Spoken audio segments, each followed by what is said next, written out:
Alors, nous allons commencer cette journée destinée à Brantôme et nous commençons par un des livres, évidemment, qui mériterait d'être connus et qui ne le sont pas, La vie des grands capitaines. Et c'est Pascal Briouat, qui est professeur à l'université de Tours, enfin au centre de la Renaissance, de Tours, que nous avons fréquenté, oui, et qui va vous parler de l'art de la guerre dans la vie des grands capitaines français.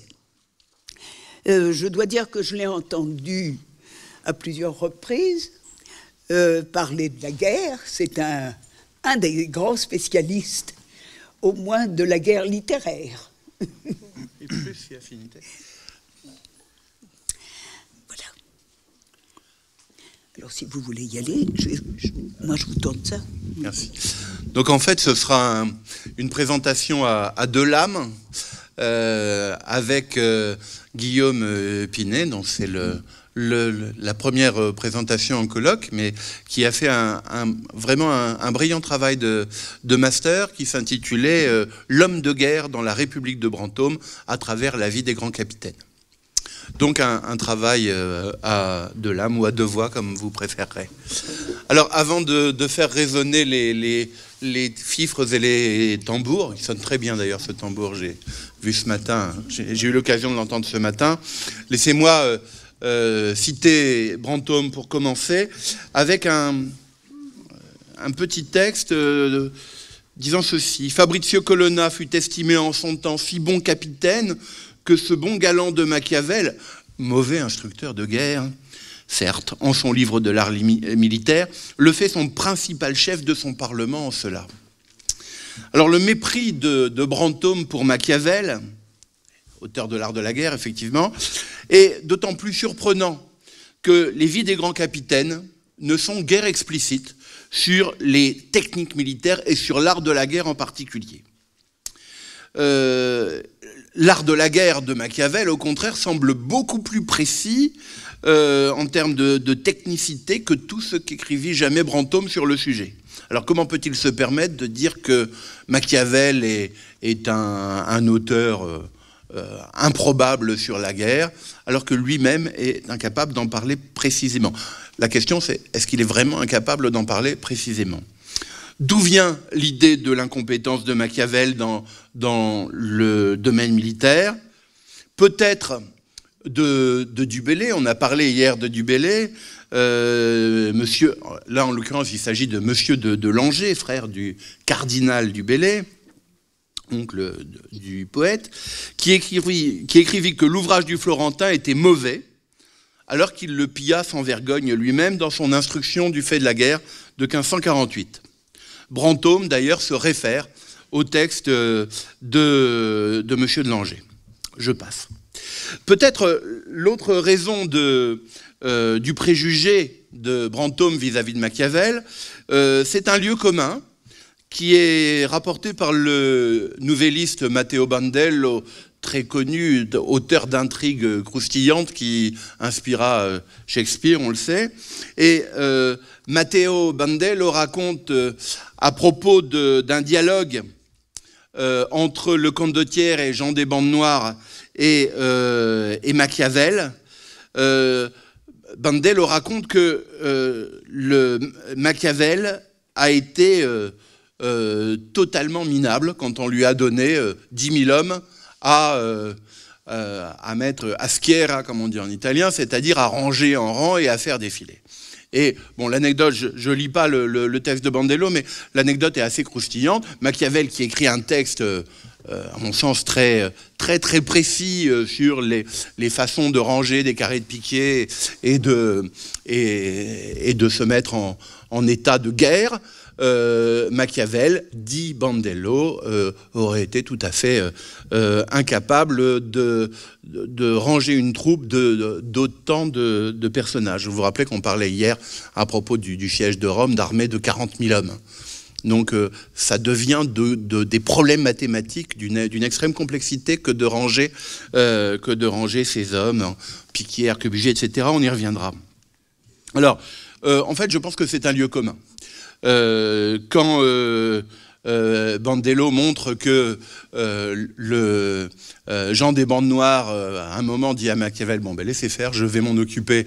Et en un quart d'heure, la chose était réglée et les types défilaient comme il fallait. Je pense qu'en réalité, c'est un lieu commun, repris d'ailleurs de lieux communs de l'Antiquité, qui rappelle la même chose entre les soi-disant praticiens et les vrais, entre les théoriciens et les vrais praticiens. L'anecdote a au moins le mérite de poser la question de la mise en pratique de la multiplicitude de traités d'arithmétique militaire que l'on voit surgir au XVIe siècle.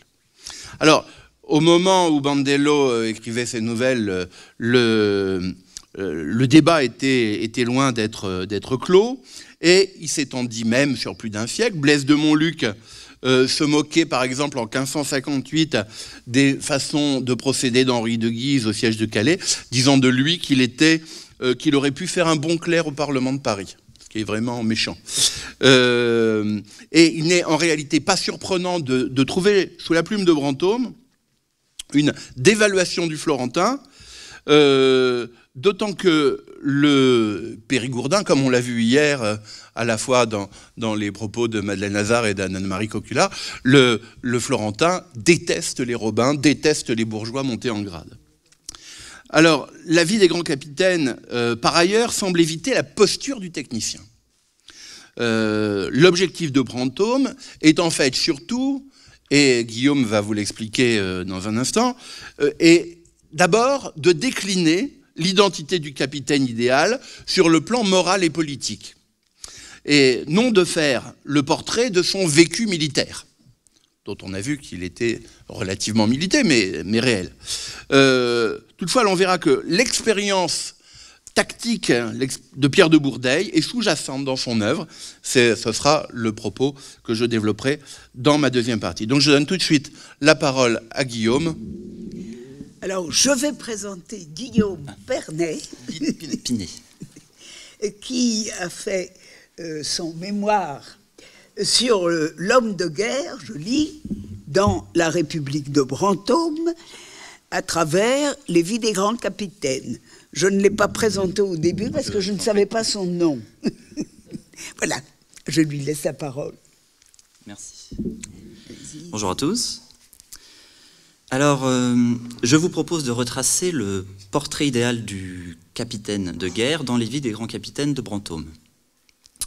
Hormis une rapide définition que Brantôme donne à propos de Maximilien Ier, le grand-père de Charles Quint, hormis cette rapide définition, Brantôme ne définit jamais ou presque ce qu'il entend précisément par grand capitaine.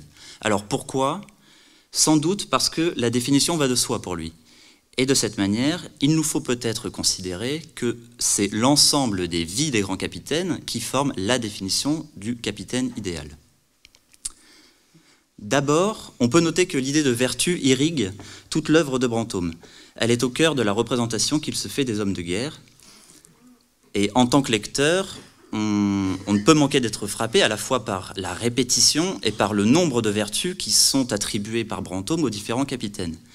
De Charles Quint, côté espagnol, au début du siècle, jusqu'à Charles IX, côté français, à la fin du siècle, en passant par leurs différents lieutenants, le marquis de Pesquer, le duc d'Albe, Gaston de Foix, le duc de Guise, etc., tous ou presque se voient affublés des mêmes vertus.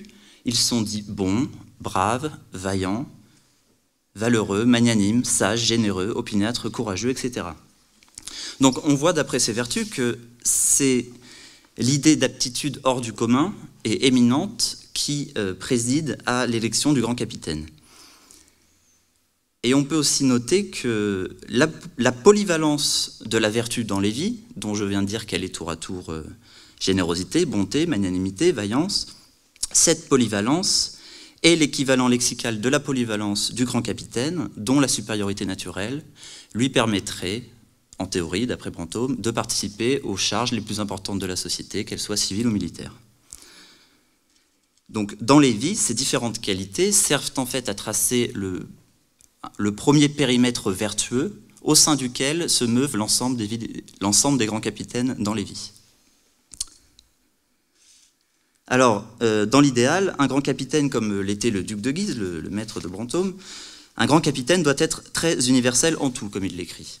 Il doit résumer en lui l'ensemble des aptitudes et des qualités indispensables à l'exercice de la guerre. Et en outre, il doit posséder des aptitudes dans tous les domaines. Le grand capitaine, en tant qu'il est un noble, doit savoir chasser, danser, dire le bon mot, être courtois, il doit s'exprimer avec grâce, être doté d'une belle façon, à l'image du duc d'Albe d'après Brantôme. Mais si le grand capitaine doit être universel, comme il l'écrit, la vertu de vaillance reste la vertu essentielle, elle est la vertu la plus digne, car elle est la démonstration en acte de l'excellence humaine, pour reprendre les termes d'Arlette Joanna. Et d'où vient cette vertu d'après Brantôme, cette vertu de vaillance? D'après lui, cette vertu s'hérite, c'est-à-dire qu'elle s'hérite par la race, c'est-à-dire par la naissance au sein d'un lignage. Dans cette optique, la vertu guerrière devient une prédisposition, c'est-à-dire une disposition innée, présente en puissance chez le grand capitaine du fait de sa race. Et de cette façon, les actes de guerre, les prouesses sur le champ de bataille sont une actualisation de cette vertu. Elles sont la mise en acte, les prouesses sont la mise en acte d'une potentialité présente chez le grand capitaine dès sa naissance. C'est pour cette raison que Brantôme affirme que le grand capitaine peut très bien, il l'écrit comme ça, il peut naître courageux et hardi avant toute démonstration effective de bravoure et de vaillance. Alors, dans Lévy, chacune des notices des grands capitaines propose une variation sur le même thème, celui de la vaillance. La vaillance est tour à tour courage, bravoure, valeur, opiniâtreté, animosité, générosité ou magnanimité. Elle est d'abord un courage physique, une fermeté d'âme qui donne la force au grand capitaine d'aller à la guerre. Par exemple, le duc de Guise offrait aux gentilshommes de guerre en général, et à Brantôme en particulier, le modèle d'un comportement nobiliaire idéal, exemplaire. Durant le siège de Rouen d'octobre 1562, Brantôme a vu le duc partir personnellement en reconnaissance sous le feu ennemi. Et cette audace, écrit-il, a été admirée par plus de 1000 soldats. Donc on voit que le grand capitaine doit faire figure d'exemple en montrant sa propre bravoure, sa bravoure physique à ses soldats. La vaillance consiste également à ne pas s'étonner, comme l'écrit Brantôme, c'est-à-dire à garder son sang-froid face aux difficultés. Le Périgourdin admire en outre la capacité du grand capitaine à se relever des défaites militaires et des situations les plus compliquées, comme avait su le faire l'amiral de Coligny. En somme, la guerre réclame des nerfs à toute épreuve, une endurance physique et morale permettant de supporter les intempéries, la faim, la soif, la fatigue, la douleur, etc. Et enfin, dans ce portrait idéal du grand capitaine, aux qualités de vaillance dont je viens de parler, doivent s'ajouter des vertus plus nuancées, pourrait-on dire. Si la témérité est certes une vertu qui convient à la jeunesse du grand capitaine, le capitaine expérimenté doit savoir combiner la sagesse à la vaillance. Alors, il faut rappeler la palissade, c'est que le grand capitaine est avant tout un chef de guerre.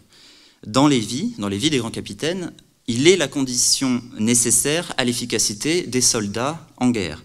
Car posséder des soldats forts comme des lions, écrit Brantôme, ne suffit pas, encore faut-il qu'il y ait un chef qui sache les diriger. De même, une des qualités du grand capitaine est sa capacité à engendrer lui-même d'autres grands capitaines. Par exemple, Brantôme compare le duc d'Albe à un arbre capable de susciter d'autres arbres généreux, c'est-à-dire qu'il le compare à un capitaine capable d'engendrer d'autres capitaines qui ont su à leur tour se rendre dignes de leur géniteur. Le grand capitaine a aussi besoin de bons lieutenants et d'hommes de qualité qui sachent lui obéir. Le respect qui lui est témoigné par ses lieutenants forme une partie de ce que Brantôme et ses contemporains ont appelé le crédit. Car, à l'image de la noblesse, dont la légitimité au XVIe siècle dépendait en grande partie de ce que Laurent Bourquin a appelé un consensus social, un consensus local, dans les vies des grands capitaines, le regard des autres, celui des autres capitaines, celui des soldats, celui des lieutenants, participent de la légitimité du grand capitaine.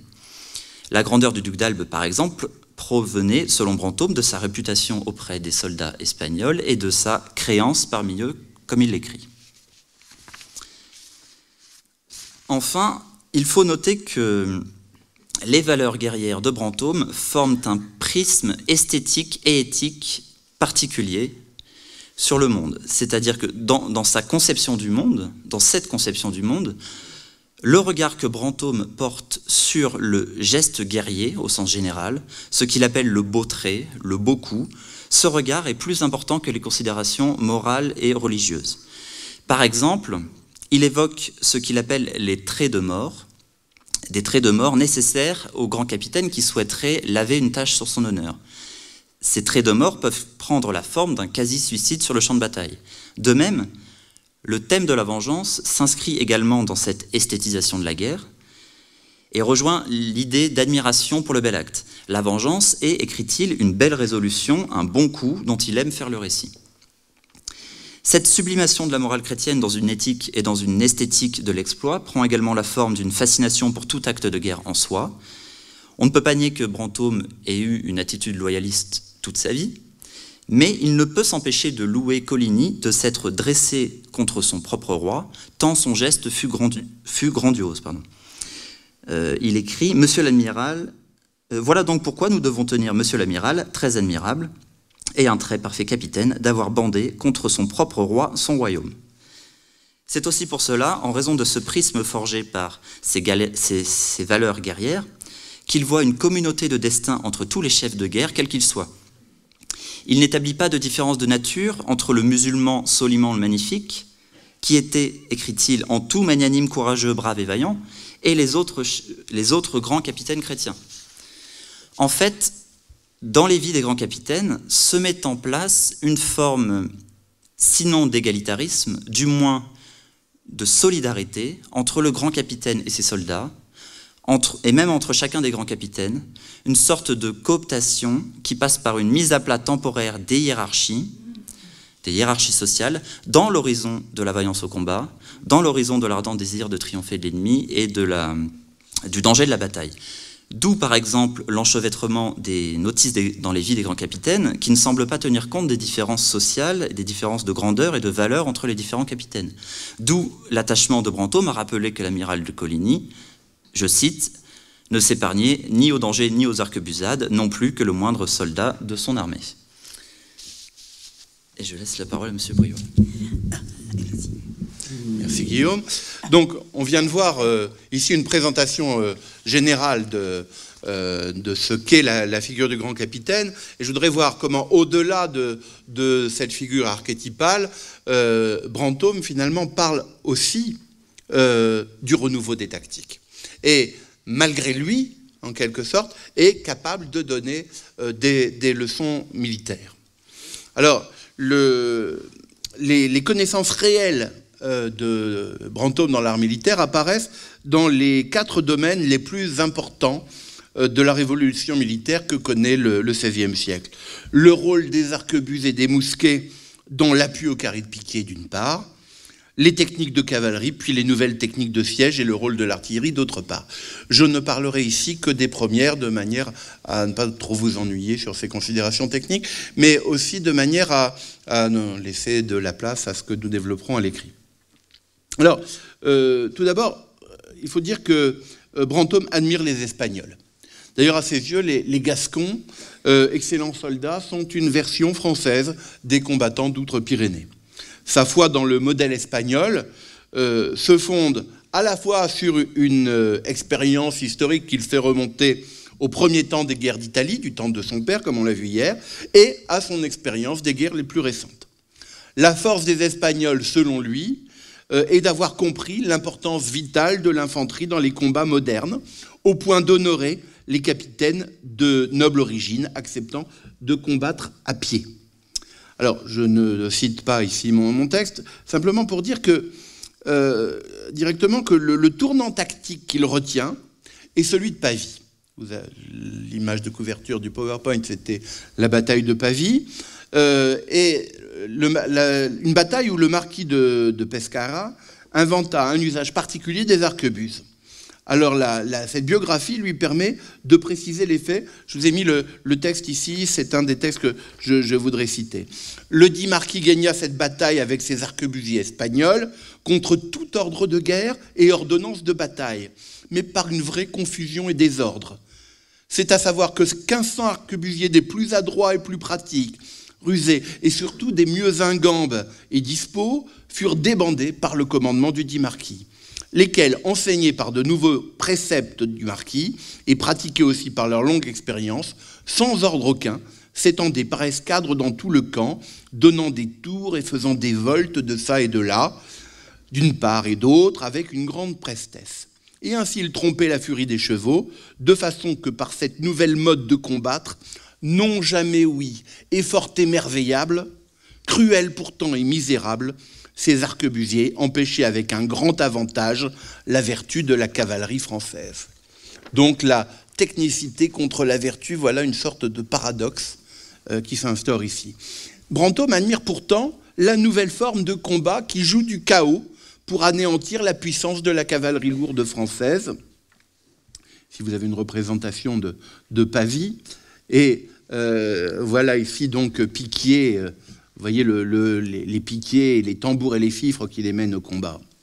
Et il discute d'ailleurs de cette aventure de Pavie et des ruses de Pescara avec son chef, le duc de Guise.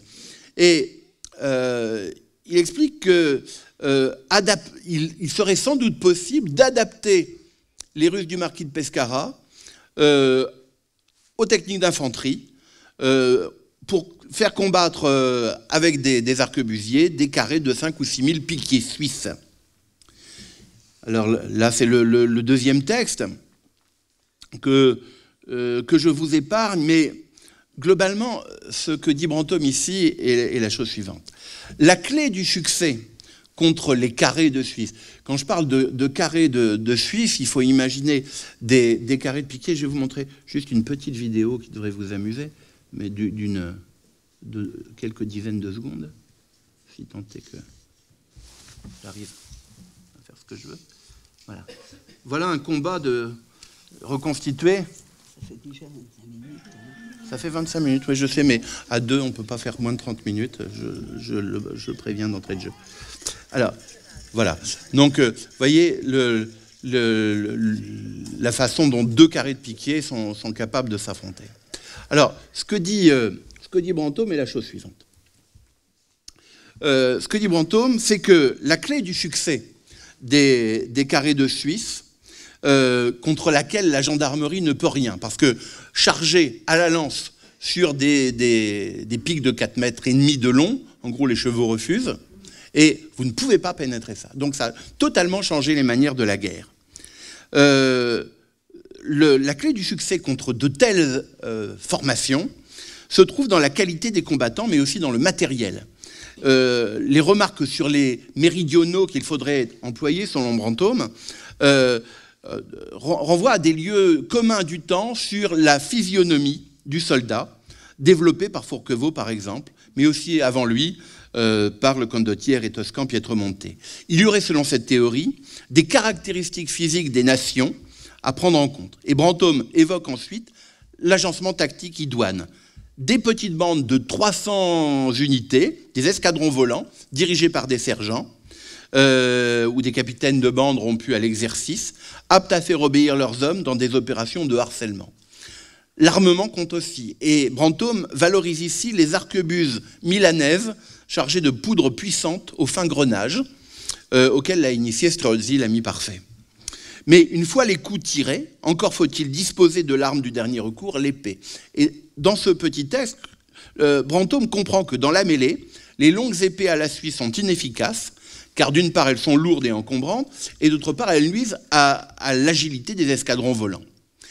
D'autre part, elles ne peuvent facilement être mises en œuvre, et donc il leur préfère des coutelas ou des armes courtes, sans doute du genre des Katzbalger utilisés par les lance-quenets, dont les lames ne mesurent pas plus de 70 cm. Brantôme poursuit en critiquant l'usage classique des arquebuses dans l'armée française, ce qui, au passage, nous renseigne sur le caractère concret des pratiques que les simples traités ne peuvent, j'ai bien compris, ne peuvent véritablement documenter. Donc, voyez, cet exemple-là devrait suffire à faire comprendre qu'il y a de vraies références tactiques chez Brantôme. Vous voyez ici ce qu'il en est. Vous voyez ce que sont les carrés de piquier et leurs cornes d'arquebusier. Vous voyez ce qu'est la nouvelle technicité des arquebuses qui deviennent des arquebuses à rouet et des mousquets. Brantôme va aussi évoquer ce sujet-là. Et ce que ne voit pas Brantôme alors qu'il a eu une vision de l'efficacité des Espagnols, c'est que cette armée du duc d'Albe qu'il va voir aux frontières du royaume, cette armée du duc d'Albe, elle est déjà en train de développer de nouvelles techniques. Lui ne les a pas vues parce qu'il n'a pas été au combat contre les Espagnols. Mais, vous voyez, j'ai tiré ici d'un traité anglais du temps, ce que les Espagnols, ce que les Anglais qui ont lutté contre les Espagnols ont vu, c'est-à-dire, vous voyez, des techniques extrêmement sophistiquées qu'ont eu les Espagnols de développer et de tirer le feu. Mais tout ça vient au départ de ce coup de génie du marquis de Pescara qui a inventé le moyen d'utiliser des escadrons d'arquebusiers. Alors, pour conclure... Oui, non, mais c'est prévu. On le voit dans cet exemple, Brantôme était bel et bien fin connaisseur des mutations de l'art de la guerre. Dans les vies des grands capitaines, son choix d'organiser plutôt son propos autour d'exemplats éthiques visant à expliciter un système de valeurs sociales et éthiques qu'il partageait avec la noblesse du temps, son rejet des descriptions trop techniques qu'il renvoie souvent à d'autres écrits produits ailleurs, relève de la sprezzatura. C'est-à-dire qu'un grand capitaine n'a pas à détailler, face à la cour, face à ses pairs, n'a pas à détailler ce qui sent trop la pratique des gens de métier, ce qui sent trop la transpiration. Il doit se contenter de rappeler des hauts faits. Et que des professionnels de la guerre écrivent des traités tactiques est une chose, que des bourgeois tels Machiavel se risquent dans ce genre d'écrits, soit, mais cela n'est pas pour lui. Néanmoins, il lui est impossible de critiquer le seigneur de Langeais, c'est là qu'il y a quand même des contradictions, et son instruction sur le fait de la guerre. Car cette fois, l'auteur est un aristocrate à part entière. Ici, l'aveuglement idéologique est clair, car quand il loue Langeais et il décrit Machiavel, eh bien, l'instruction, en réalité, l'instruction, c'est-à-dire le titre du livre de Langeais, diffère d'à peine un iota de ce qu'écrivait Machiavel, pourtant raillé par Brantôme. Voilà, j'en ai terminé.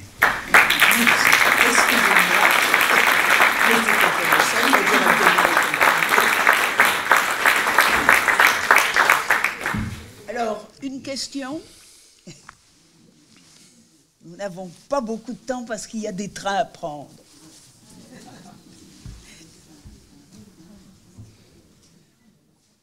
Non, du coup, tout le monde est silencieux. Je ne suis pas venu armé. Eh bien, s'il n'y a pas de questions, on peut passer à moitié, mais... Il n'y en a pas? Non, alors on passe à la suite. Bon. Très bien. Eh bien, écoutez, nous passons... Oui, est-ce que vous pouvez nous expliquer le schéma très écran, très intéressant des Anglais contre les Espagnols? Alors, ce n'est pas les Anglais contre les Espagnols, là, c'est les Anglais ayant vu les Espagnols combattre, qui disent avoir vu cette chose aux Pays-Bas. Attendez, est-ce que je peux le ranimer? Peut-être.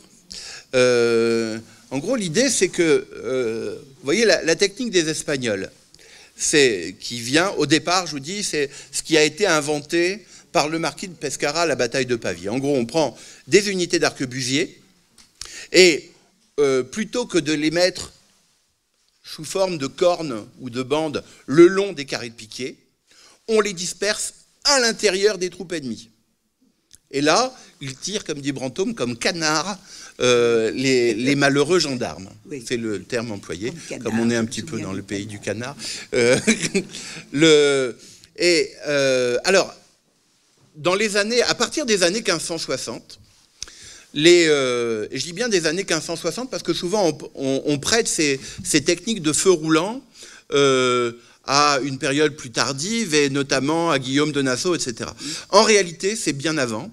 Dès les années 1560-1570, les Espagnols qui ont amélioré leurs armes, hein, qui sont non plus simplement et Brantôme en parle aussi, qui ne sont plus simplement des arquebuses, mais des mousquets, c'est-à-dire des armes qui tirent beaucoup plus loin, qui sont un peu lourdes, mais c'est pas grave parce que chaque mousquetaire, c'est là que le nom apparaît, hein, et Brantôme parle de ça. Chaque mousquetaire a derrière lui un loufia qui lui porte son arme pendant toute la campagne. Non, mais c'est dire que ce sont des armes d'élite. Des armes un peu importantes. Puis des armes... C'est drôlement lourd, hein. Oui, c'est drôlement lourd. C'est très lourd. C'est drôlement lourd. Ça, je me demandais comment on pouvait... Et c'est des armes aussi que l'on pose sur des fourches. Hein, oui. Voilà. Donc, dire qu'elles sont lourdes. Mais ces armes nouvelles, plus des arquebuses à rouer, c'est-à-dire dont on n'a pas besoin d'allumer la mèche. C'est embêtant d'allumer la mèche, surtout par temps de pluie en Hollande, parce que, bon, ça s'éteint, ça ne marche pas à tous les coups. Donc, la nouveauté... inventé d'ailleurs par Léonard de Vinci, mais c'est un autre problème, c'est un rouet, c'est-à-dire une roue qui tourne à partir d'un ressort très très vite dans de la pyrite qui enflamme le truc. Bon, bref, toutes ces nouveautés technologiques vont faire que les Espagnols vont encore améliorer ce qu'ils faisaient par rapport à l'époque de Pavie et du temps du marquis de Pescara. Notamment, cette capacité, vous voyez, là, le truc extraordinaire, je vous demande de vous en souvenir, voilà, on a des feux croisés de rangées d'arquebusiers. Et en fait, c'est sur plusieurs couches. C'est-à-dire que, comme il y a à peu près trois lignes de profondeur, il y a le premier qui tire. Pendant ce temps-là, il y a le deuxième qui s'apprête à tirer, et le troisième recharge. Et en fait, on tourne. C'était une pratique qui existait déjà au début du XVIe siècle, Léonard de Vinci en parle, mais une pratique qui va devenir celle du feu roulant, et qui, à l'époque de Guillaume de Nassau, est quelque chose de bien maîtrisé. Mais ça commence dès les années 1560. Ça, c'est du secret défense à l'époque de Brantôme. Brantôme ne l'a pas vu, il ne le décrit pas. Donc, il sait des choses, mais il ne sait pas tout non plus sur la technicité. Voilà. Je ne sais pas si j'ai répondu à votre question. Voilà. Encore une question ? Oui, je n'ai pas pu m'empêcher de penser à cette remarque de Iago à propos de son collègue et rival Cassio dans l'Othello, qui faisait tout à fait écho à ce que tu disais sur le mépris des praticiens, sur ceux qui savent la guerre par l'arithmétique. Le mot arithmétique est prononcé dans la pièce de Shakespeare, et on voit bien le praticien Iago qui tourne en dérision l'aristocrate Cassio, qui lui a fait l'école de guerre et qui maîtrise l'arithmétique. On pourrait penser qu'il y a une sorte d'analogie avec le propos de Brantôme vis-à-vis de Machiavel. Absolument, d'autant que ce que tu dis là est d'autant plus vrai que Brantôme, à un moment, juste quand il décrit la façon de fonctionner des Espagnols, il parle de ces arithméticas, comme disent les Espagnols. Hein, et c'est vrai que la technique espagnole, on comprend que la guerre est en train de devenir une guerre mathématique, une guerre moderne. Vous voyez, il faut extraire des racines carrées, et la racine carrée de 10 000, par exemple, hein. Et puis il faut être capable de faire à l'intérieur de ces racines carrées des calculs de proportion, parce qu'on veut mettre au cœur du carré, on veut mettre des hallebardes, on veut mettre tant de pourcentage d'arquebuses sur le coin droit, sur le coin gauche, on veut protéger les tambours et les étendards. Voilà. Donc la règle de 3, en veux-tu, en voilà, et beaucoup de calculs de racines carrées. Donc, c'est une guerre moderne, c'est une guerre mathématique, et on comprend qu'il y a une sorte de conflit de valeurs. Parce que, en réalité, la valeur de naissance, la vaillance et tout ça, en réalité, ça ne compte plus. Face à des hommes-machines, hein, qui deviennent des entités, des items, qui sont des choses, hein, à l'intérieur d'un ensemble plus complexe et dont la fonctionnalité, finalement, est arithmétique. Voilà. Mais, à l'époque, il y a débat. Dans Shakespeare, il y a très souvent débat. C'est comme tu le sais bien, une des ressources comiques de Shakespeare, de parler de ces gens qui font la guerre, ou l'escrime d'ailleurs, by the book. Et alors que, bon... Mais on voit bien que Brantôme voit ce qui est en train de se passer, mais il est encore dans des valeurs qui sont totalement surannées. Voilà. Et c'est ça pour toute son œuvre.